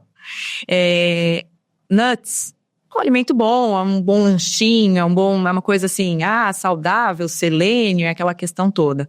Então, esses alimentos você associa com um alimento rico em cálcio, porque aí no intestino eles já se grudam e você não absorve esse oxalato.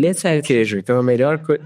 Só não exagerar. Sem sal. Eu acho interessante a gente falar... É difícil, né? É difícil. Tamara, para todos conhecerem, é uma colega nefrologista no Rio de Janeiro, que é nossa parceira. Ela tem um laboratório de análise cristalográfica de cálculo, e também eu acho que é outra, eu posso dizer, entusiasta, né, Luísa? Nossa, ela desde que... apaixonadíssima por cálculo, sabe aquela pessoa que diz assim, esse é o mote da minha vida, o propósito do meu estudo é o cálculo. Ela estudou bastante tempo fora sobre isso. Infelizmente ela não está aqui com a gente hoje, não pôde estar, mas assim, a gente vai de alguma forma introduzir aqui um vídeo aqui no podcast, ela mostrando, falando um pouquinho sobre os tipos de cálculo, né? Eu acho que é importante para todos saberem os tipos de cálculo e da análise cristalográfica que ela faz. Então, bacana. Nós vamos ter esse adendo. Obrigado, Tamara, por fazer essa parceria com a gente e ter essa participação aqui. Eu tenho mais uma pergunta. Sim. Aliás, eu tenho várias perguntas. Não, aliás, eu ia até comentar isso, assim, se a gente for parar pra pensar... Não, vamos tocar. A gente pode falar de gestante, a gente pode falar de criança, a gente pode falar de medicações que até agora a gente também não falou, de coisas que podem ajudar. Eu uso a topiramate para minha dor de cabeça, e a gente vai ver que aumenta... Eu ia falar das medicações. Tem muita coisa. Medicações que o paciente tem que tomar cuidado quando está tomando. e que são formadoras de cálculo? Não, na verdade, eu acho que o paciente não tem que tomar cuidado. Eu acho que a gente, médico, tem que perceber isso. Mas tem médico que não sabe. Muito. Não, sim. A questão do olhamento. Assim, vão ter colegas médicos nos assistindo, mas o paciente também ele pode dizer, doutor, eu sou formador de cálculo, essa medicação vai... Acho que o topiramato é o melhor exemplo disso. Vai depender do mecanismo, né? Então é uma questão muito específica. Óbvio que, sim, se você é formador de cálculo, ideal você saber qual é o seu cálculo, qual é o seu tipo de cálculo. Mas para o paciente às vezes é difícil, E aí, se a medicação que ele vai iniciar é nesse mecanismo, então não vai ser uma boa ideia. O que eu falo para os meus pacientes é o seguinte, vai começar uma medicação nova? Me liga, me manda uma mensagem, me avisa, pra eu ver se dá. Porque se não der, toca o telefone pro colega que iniciou. Pros felizardos que tem uma nefrologista para acompanhar sempre, né? Tem aqueles... Seu médico. Mas e aqueles que estão acompanhando, por exemplo, um neurologista que não tem essa preocupação, ou por descuido, por não saber? Aí acho que a gente vai ter que ver o ponto, vai ter que ver causa e efeito, né? Causa e a relação. Eu comecei essa medicação, passei a ter cálculo. Eu fiz a cirurgia bariátrica, eu passei a ter cálculo. A gente vai ter que ver isso. São duas áreas é complicado, porque... Sim. Não, sem dúvida. Acho que o topiramato, sem dúvida, para quem não sabe, no topiramato a gente, teoricamente, é utilizado para dor de cabeça, cefaleias crônicas, tudo, alguns transtornos neurológicos, e aumenta demais a incidência de cálculo. E é impressionante como o paciente não, passei a tomar e comecei a ter. Parei de tomar, parei de ter. Isso faz todo sentido. E aí você faz... É sempre legal. Em outro caso, por exemplo, a ação contrária, a hidroclorotiazida é um super defensor, né? Adoramos a hidroclorotiazida. Mas isso se o seu mecanismo for cálcio aumentado na urina. Exato, porque em doses baixas ela vai mexer muito pouco na sua pressão e ela vai diminuir a excreção de cálcio, né? Vai ajudar a reabsorver esse cálcio, que faz bem para os ossos e ajuda a não recorrer. Mas é importante que nem todo cálculo melhora com hidroclorotiazida. As pessoas às vezes fazem... eu tô com cálculo de ácido úrico, eu tenho que tomar remédio para ácido úrico. Não é verdade. Não é verdade. Então, por isso que aí bastante detalhe, muita... Exame de 24 horas e análise cristalográfica e orientação. Bom, eu acho que a doutora Luísa precisa voltar com a gente no próximo episódio. Cálculo infinito. Muito assunto. Cálculo infinito. Nada impede da gente daqui uns 5 ou 6 voltar a falar de cálculo. É muita coisa. Se for falar só de alimentação, só de líquido, só do rico em citrato, deixa eu pensar se a gente falou tudo. Falou de líquido, falou do sapo. São as coisas que os pacientes querem ouvir, né? Refrigerantes. Especificamente refrigerantes. Corta. Porque assim, o paciente... Eu sempre falo o seguinte, se eu pego um paciente que ele toma 0 de líquido, às vezes eu não tomo nada de líquido, e a partir daquele momento ele começa a tomar 2 litros de refrigerante, pelo menos ele teve uma vantagem, ele tem o líquido do refrigerante. Não sei se óbvio, uma vantagem, viu? É óbvio. Também não sei não, viu? Mas é óbvio que assim, o cara partir do 0 pro refrigerante, é melhor não tomar. Agora, de novo, não faça isso em casa, né? A coisa do não vá usar o refrigerante como hidratação. Não. Mas por que no refrigerante não pode? Vamos falar. E outra coisa é a água gasificada. Isso Assim, doutor, não aguento tomar água normal. Posso tomar água gasificada, água com gás? Vamos falar deles. Esse. Refrigerante, não, né? Porque, ele pode ser açucarado, né? Então, você tem mais um problema, que é essa sobrecarga de açúcar. Ou a quantidade de conservantes e coisas que são adicionais. Fosfórico, né? Sim, nossa. Você tem, principalmente as bases de cola, né? Pepsi Cola, Coca-Cola, eles têm muito ácido fosfórico. Então, o ácido fosfórico, ele forma fosfato na urina. E um dos cálculos é fosfato de cálcio, né? E... Sem contar que o baixo pH da... Isso, e aí você tem um outro mecanismo para formação de cálculo, às vezes de ácido úrico. Gente, quando a gente tem alguém que toma muito refrigerante, habitualmente ele não tem uma dieta saudável, né? Então é só um reflexo de toda a necessidade de mudança, né? A famosa ponta do iceberg. Eu entendo que às vezes qualquer vitória pra gente é boa. Então eu acho que nesse caso, água com gás é uma ótima sugestão, água com gás com limãozinho, é uma ótima alternativa. A água com gás, ela não aumenta cálculo. Não. O CO2, ele é absorvido pelo nosso corpo. Água com gás é mito. É mito. Tem aquele negócio, água com gás tem sal também? Não tem. Não, Isso é Para o carimbo, mito. Mas isso é uma coisa interessante. Então, eu concordo com a questão do refrigerante, tem muito açúcar, então os normais esquece, tira, porque não é nem problema. O menor dos problemas é a formação de cálculo. A síndrome metabólica, diabetes, obesidade é muito maior, né, das dietas, das líquidos açucarados, que a gente chama. Aí troca pelo zero. O zero a gente já falou aqui. Tem muito sódio. Então é o grande vilão, é o sódio. E aí o ácido fosfórico que a gente também já falou. Só que mesmo as águas, eu acho interessante as pessoas começarem a perceber, às vezes eu tenho pacientes que dizem assim, doutor, qual que é a melhor água que eu vou tomar? Isso é ótimo. Quer falar um pouquinho sobre essa questão da água? O que a gente tem que olhar na água? Água pesada. Água pesada. Você quer água pesada? Lá nos Estados Unidos, Alcalinizada. lá nos Estados Unidos isso está muito em moda, né? E com mais frequência que aqui, os nefrologistas fazem análise de urina no consultório, né? Aquelas fitinhas reagentes no consultório. Sim. E aí, uma professora de Michigan, ela trouxe. Quando veio essa pergunta no congresso para ela falou, pois é, um dia percam tempo fazendo isso. Abram várias garrafas com pH alcalino e vão com o seu exame de urina, seu dipstick, fazendo em cada uma. Você vai ver que todas têm o pH de 7. Nenhuma tem o pH de 8. Então, assim, isso é um mito. Isso não vai ter nenhum benefício a mais. É água, gente. Água filtrada. Mas o sódio tem diferença.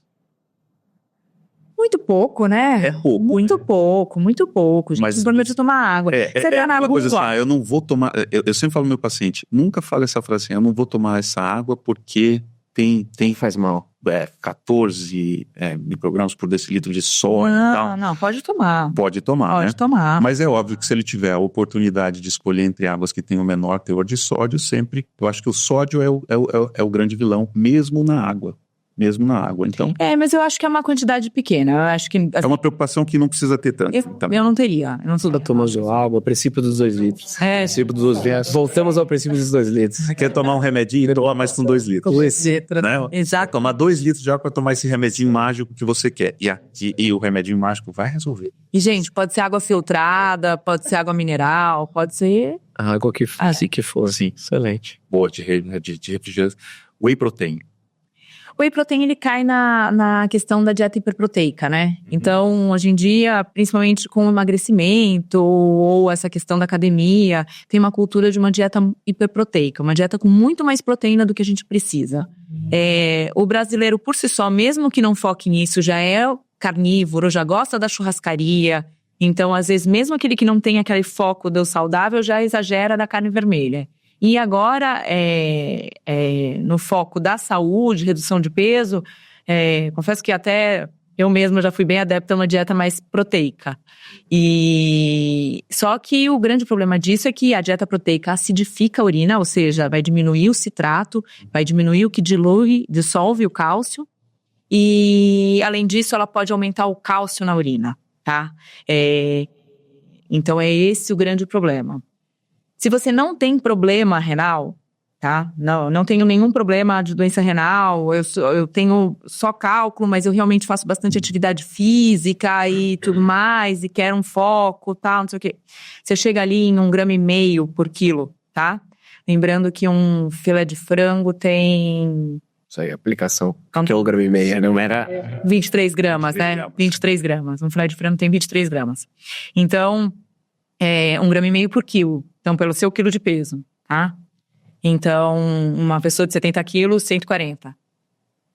Só que 1,5 é para quem realmente faz atividade física. Do contrário, é 1,2. O grande problema do whey protein é a facilidade, né? Porque sabe, você comer o frango, se você quiser comer 5, 10 frangos, peito de frango, vai ser mais difícil. O whey protein... Mas é por dia, né? Não, eu sei, mas eu tô dizendo assim, eu acho que o whey protein, a maior chance é do exagero, do excesso. Sim. Porque ele é fácil. Isso. Pum. Não, e assim, ele pode vir ali numa questão suplementar. Eu quero chegar nesse 1,5, não tô conseguindo... eu quero chegar nesse 1,5, mas eu tenho que ter baixo ganho de gordura, então o whey protein não tem muita gordura, às vezes não tem muito carboidrato. Mas aí é para totalizar esse 1,5, tá? Para totalizar esse 1,5 baseado na performance. Ou uma pessoa que está precisando reduzir peso e passou na nutricionista, a nutricionista calculou 1,2 para ele, e aí 1,2 ele tem que comer um frango de manhã, um frango à tarde, comer ovo de manhã, e ainda ficou faltando um pouquinho, às vezes colocar esse whey como lanche da tarde, porque tem pouca gordura, mas tudo isso assistido, tá? A verdade é que a gente parte daquele negócio desde o começo que a gente falou lá atrás. Sabe o excesso? Não, individualizar. Isso sempre. Eu tenho cálculo, eu tenho 1,68 m. A minha dieta proteica vai ser diferente da sua. Claro. Que vai ser diferente da sua. Sim. Que vai ser diferente da sua. Então a gente precisa ser sempre orientado de uma maneira individual. Acho que essa é a grande coisa. E para você ter, quanto mais individualizado possível, você tem que ter o diagnóstico. Por isso eu acho que a importância dos estudos de urina 24 horas, análise cristalográfica. Por que eu faço questão dos meus pacientes fazerem? Porque se você quer personalizar, se você quer individualizar o tratamento, você tem que ter o diagnóstico daquela pessoa. Né? Sim, você infere pela história, mas bate o martelo com os exames complementares. Você falou do ácido úrico. Acho que é um cálculo em específico que a gente poderia falar um pouquinho mais. Porque assim, o ácido úrico, ele, como a Luísa falou, ele tem um pH mais ácido de formação. E aí, quando os pacientes me dizem assim, doutor, é possível dissolver cálculos? Eu falo só se você tiver cápsula de ácido úrico. Tá? Então, cálculos de ácido úrico, que são formados em pH mais ácido, se você alcaliniza a urina do paciente, seja com o famoso litocite, que é o citrato de potássio, ou até mesmo uma colherzinha de bicarbonato, você alcaliniza a urina e você dissolve. Eu já vi paciente com cálculo grande no rim e que eu não operei, eu simplesmente dissolvi o cálculo do paciente. Esses são os casos. Então eu acho que para o paciente, para a pergunta dos nossos pacientes e familiares, assim, eu posso dissolver o cálculo? Eu acho que o ácido úrico é o tipo de cálculo que você tem essa chance. Não é que todos vão conseguir, né? E de novo, além de tudo, mesmo que você não consiga esse, você vai minimizar a formação de novos. Sim. E normalmente, se você não conseguir dissolver, você vai evitar que isso. E uma coisa que você vê muito no ácido úrico é a recorrência. É um cara, eu lembro na época da residência, a gente tinha um paciente que voltava, lógico, na época não era eu que acompanhava, o paciente simplesmente via aparecendo, a residência é muito mais difícil, hospital público e tudo mais, a gente via esse cara voltando com pedras enormes, recorrentes, a cada 3 a 6 meses. A gente, como pode? Como que forma tanta coisa assim? Pelo amor de Deus. E realmente. Tem duas chances para essas pedras enormes. Ou é ácido úrico, ou é outra que também eu acho que a gente tem que falar. A tal do cálculo coraliforme. Fala aí, Luiz, que estudo coraliforme. Também. Tem muita coisa interessante do cálculo coraliforme, é que coraliforme, o que é coraliforme, né? É um coral, né? Não. Praticamente. Basicamente é um coral. É a forma de coral. Por que ele faz a forma de coral? Porque se a gente for olhar um rim por dentro, você tem a descida do ureter e os cálices. Então, quando o cálculo cresce dentro do rim e monta a forma do rim por dentro, ele vai fazer como se fosse um coral. Né? Vai formar como se fosse a imagem de um coral. Muitas vezes, uma das causas do cálculo coraliforme é justamente a infecção urinária recorrente. E a gente vê bastante isso em mulheres, a gente vê bastante... e tem uma bactéria em especial que é chamada de Proteus mirabilis, né? E essa bactéria, ela tem uma substância que ela vai ajudar a formar cálculos. Então você tem aquele ciclo vicioso, né, da concentração da urina parada, do cálculo da bactéria, que gera infecção, que gera urina parada, que gera cálculo.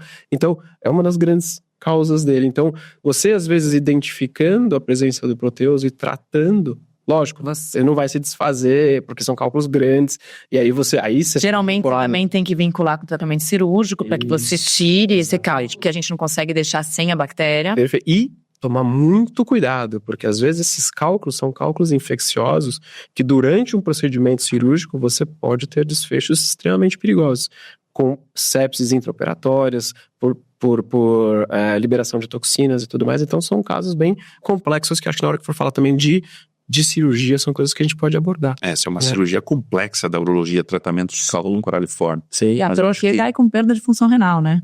Sim, porque imagina, esse rim já está sem filtrar há muito tempo, porque a parte por onde a urina sai está ocupada por cálculo, né? 100%. Ele está sob pressão, né? Tá sob, pode ter os coraliformes incompletos, mas enfim. Mas eu acho que fica a dica da coisa do infecção urinária, é o ciclo vicioso. Infecção urinária levando a cálculo, e o cálculo pode ter infecção urinária. Mantém a infecção, né? Para o cálculo coraliforme, para esses cálculos de estruvita, cálculos fosfato amoníacos magnesianos, ou estruvita, né? Que essa proteína, essa bactéria que você falou, que é o proteus, ou outras enterobactérias, elas pegam a ureia da urina e transformam em amônia. E essa amônia vai formar esse cálculo. Esse tratamento tem que ser antibiótico e cirurgia. Então, acho que isso que fica de mensagem, né?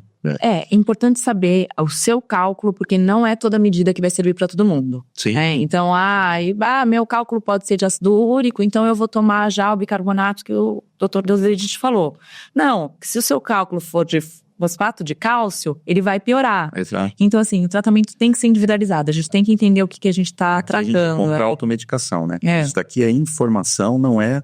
Tanto é que a gente está falando de doses, de medicações aqui, mas nunca é o intuito de que a pessoa pegue, anote e diz assim, vi no podcast, lá no Bicast... Se for anotar, é muita água, pouco sal. Esse é o maior Lembra frutas, do churrasco. É, O que não fazer? e a dieta mediterrânea. É isso que tem que anotar. É isso. Mas se puder ser uma coisa só, Muita água. Muita água. saúde. É isso. Sim. É isso aí. Obrigada, doutora. Eu que agradeço.